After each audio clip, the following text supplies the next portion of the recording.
Hello there! A few months ago, I went to New York to visit the studio of Steve Giralt, known as the Garage, or the Garage, as he would say. He's a very successful commercial director and engineer, and the reason I went is because he uses phantoms and robots. This was originally supposed to be a main channel video, but when I was looking through all the footage, to me all the most fascinating stuff was the behind the scenes and the problem solving. So I thought instead of it being a much shorter video on the main channel focused around the slow-mo, I thought we could do a much longer, more in-depth second channel video and show a lot more of the process. That combined with Dan being able to travel again, I thought it'd be better to get him straight back on the main channel, and this is honestly the best format for this video. So let's go to New York. So what kind of stuff do you mainly do? We do TV commercials for food and beverage brands mostly. So lots of like pack shots, lots of liquids, lots of phantom, slow motion, explosions, flows, splashes, collisions, all sorts of fun stuff like that. And we use the robots sometimes just to hold the camera and sometimes to throw and fling food. It's like a robot food fight. What's the most robots you've used at once? Three robots in one shot is the most I've used, but we have 5. Someday I'm working on the 5 robot shot. So in my studio I have a Bolt, this one over here. You have a Bolt. You also have a Bolt X on track. What has surprised me the most about the track is that it's driven by rails it's like these little rails. But just by one little spinning gear thing, yeah. And it's amazing that tiny gear can haul this much weight It's so a really quickly. big, like 5 horsepower motor in there, I think, or something. Yeah, That's crazy. Yeah. How much does it weigh? The Bolt X himself is about 2,500 pounds, and then each track length is about 300 pounds, I believe. And then here we have 4 track lengths for 40 meters. We have more. We could do up to 90 meters. And you can take this to whatever set you need to Austin, build it on the wherever we want to go. Yeah. So the goal is to pull the tablecloth, as many of you have probably seen in other videos, out of underneath this table without making any of the food spill.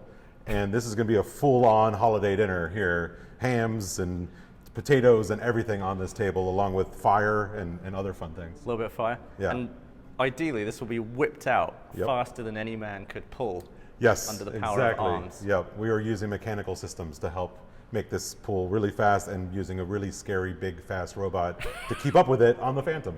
Before we get to the action, I thought I'd just film some neat things around the studio because they do so much food. There's props everywhere. They have a very cute dog, a full-blown industrial kitchen, robots littering the place. They do robot rentals as well that go out on location, so that's why they have so many. There's a new Mac Pro on this robot control cart here for transcoding. There's another cart over there for a different robot. Pretty much cool equipment all over the place. And one of the things I found out about their lighting setup is not only do they have power cables attached to them, but also hoses. These are custom lights. This LED here isn't dissimilar in size from the ones that I use, but as you can see, my ones have these ginormous housings for cooling, and Steve's ones, he told me, he engineered himself to be extremely small and water cooled, so he can actually have extremely bright lights, but very close to the action, and they all connect to this main unit here with a big water tank with pumps, and it's just a big closed loop that flows through all the lights. As well as that, all the lights can be remotely controlled to all come on at once. It's really just an amazing setup he's got.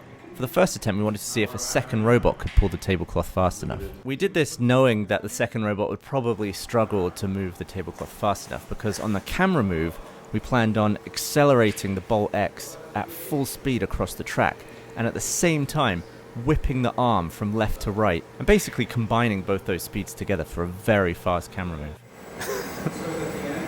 This is the robot operator Dan showing off some of the crazy precision that this Bolt can move on the track. Even though the entire thing is moving, it keeps the camera locked in 3D space as though it's bolted to the ground on a tripod. I really liked talking to Dan actually between the shots. He's extremely knowledgeable about robots and just a genuinely nice bloke. It's crazy. It doesn't even budge it like a millimeter. Right? It's pretty slick. Well, Hello. Want to see a funny TikTok? Yeah. Here and then to All right, browsing. that was our original trigger point. And then maybe 25 minutes. Is that going to hit that thing? No, you're good. It's close. Yeah, I think we're good. That's right there is 30.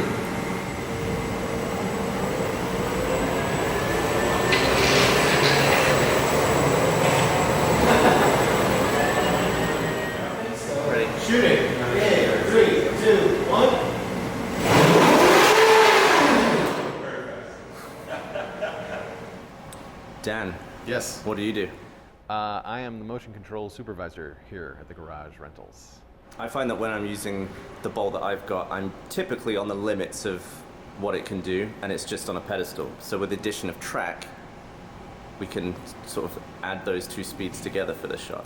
Yes. So Steve came to me with this idea, and he's like, we got to get the robot moving as fast as it possibly can. And as tempting as that, you'd think, oh, surely every time you use the bolt, you must move, you always run it at 100% speed, right? I mean, you always run it as fast as you can. You'd be surprised. It moves really fast, and it's not unusual for it to move too fast for what we're trying to do.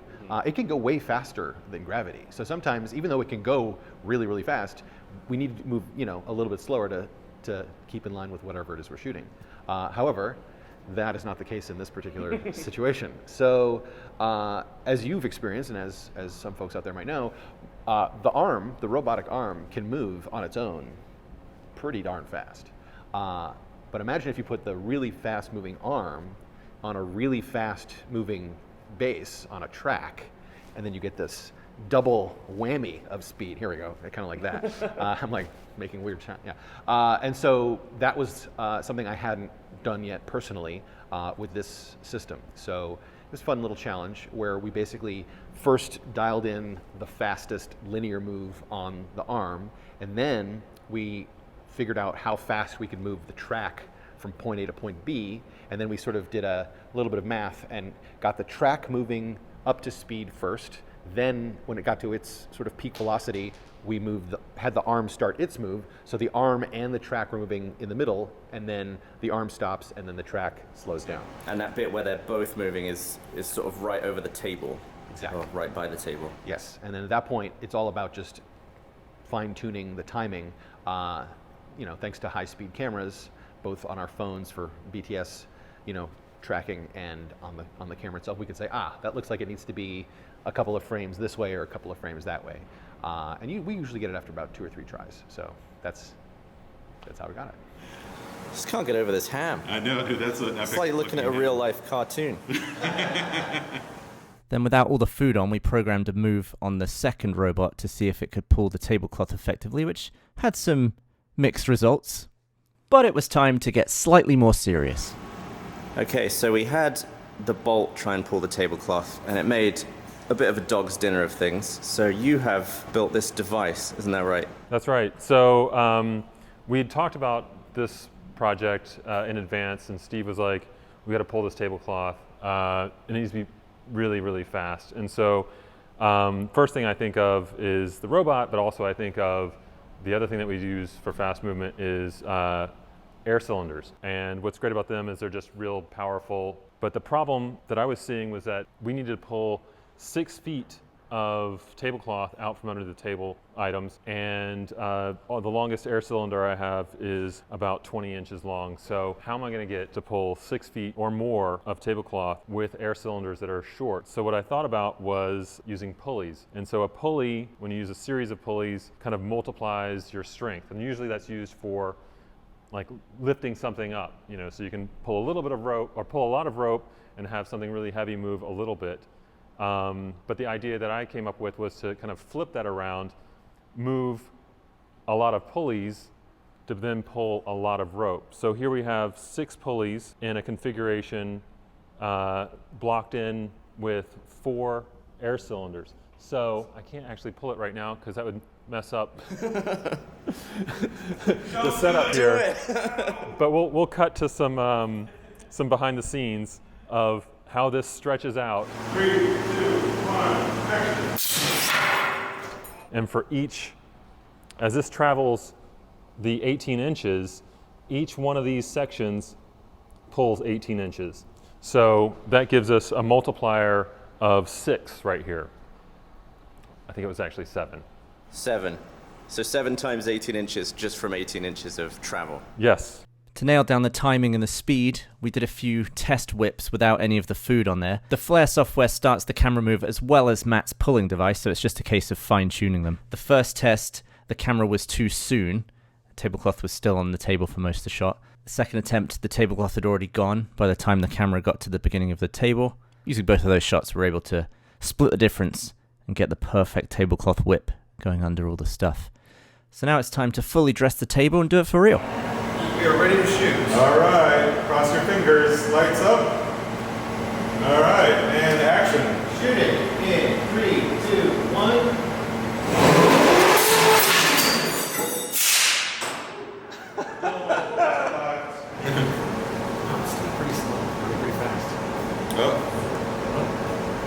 Oh, it's a little slow. Well, there's a lot more shit on it than there was last time. Oh, that's that glass. Oh, Fully upside down. we don't see any of the stuff fall off the table, so that's exciting. All the wine. That's lovely. You see the wine turning. Yeah, right. Well, that candle's starting to tip. So doing it for real had given us new variables because the additional weight of the food means that it starts as a slower pull and speeds up as less weight remains on the tablecloth.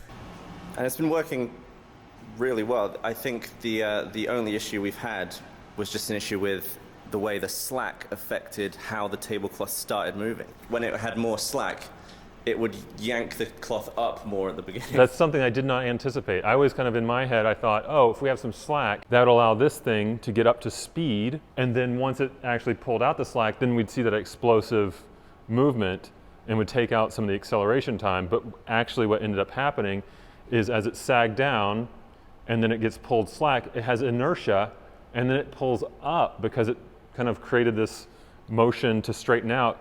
And then it kind of started to make things, upset things on the table. So starting off with a fully tensioned line seems to be the way to go.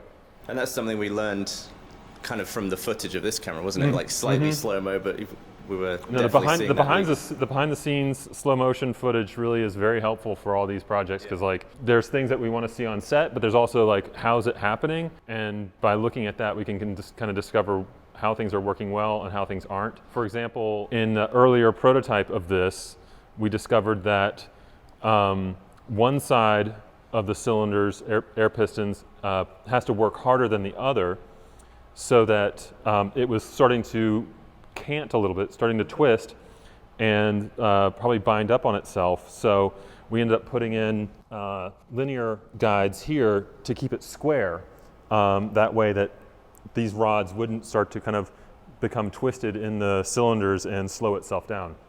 A lot of weight here to keep it from going anywhere. Yeah, I guess without the weight, you end up with this somewhere over there. It would, yeah. We tried it out, putting weight in different places, and then kind of discovered like, oh, it has moved. And of course, one of the benefits of this entire system is that the robot can tell this when to go. Yes, exactly. So this whole setup is getting triggered off of a 60 volts DC that the flare computer is controlling on a relay. So we can exactly control when this valve opens in the timeline in coordination with the robot's movements.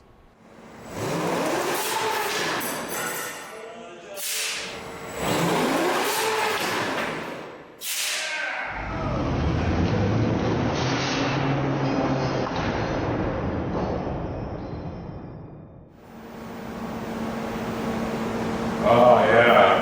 Look at the flame. The cups of clutch all crooked. Yeah, oh, the flame's totally sideways there. Jellos.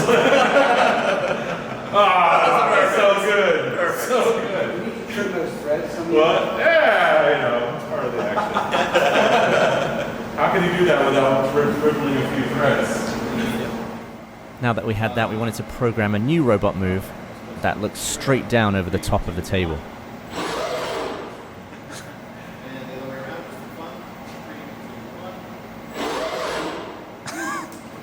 There you go. Good Excellent. fun. 3, 2, 1. It's like, yeah, take a couple steps back. It's terrifying. I mean, let's be fair. 2, 1.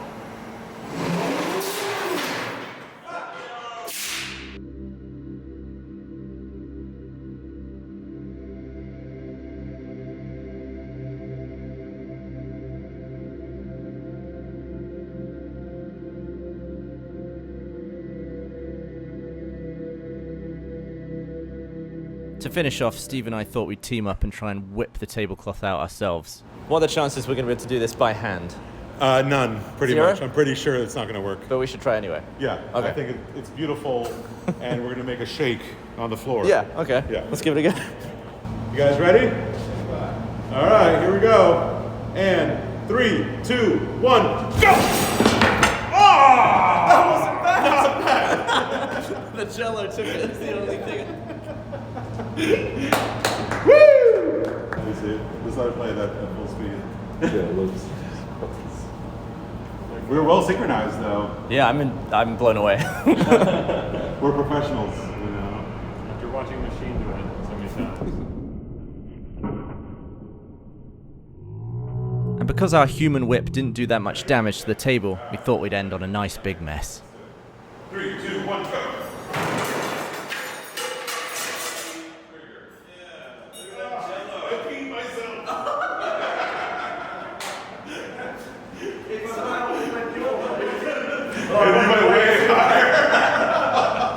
Oh my god, that's amazing. It's so like still on the table. Oh man. And it all went at Steve. Yeah, there it is. In your hands. Oh, the next wine glass. There's a ham. Ham rips in half.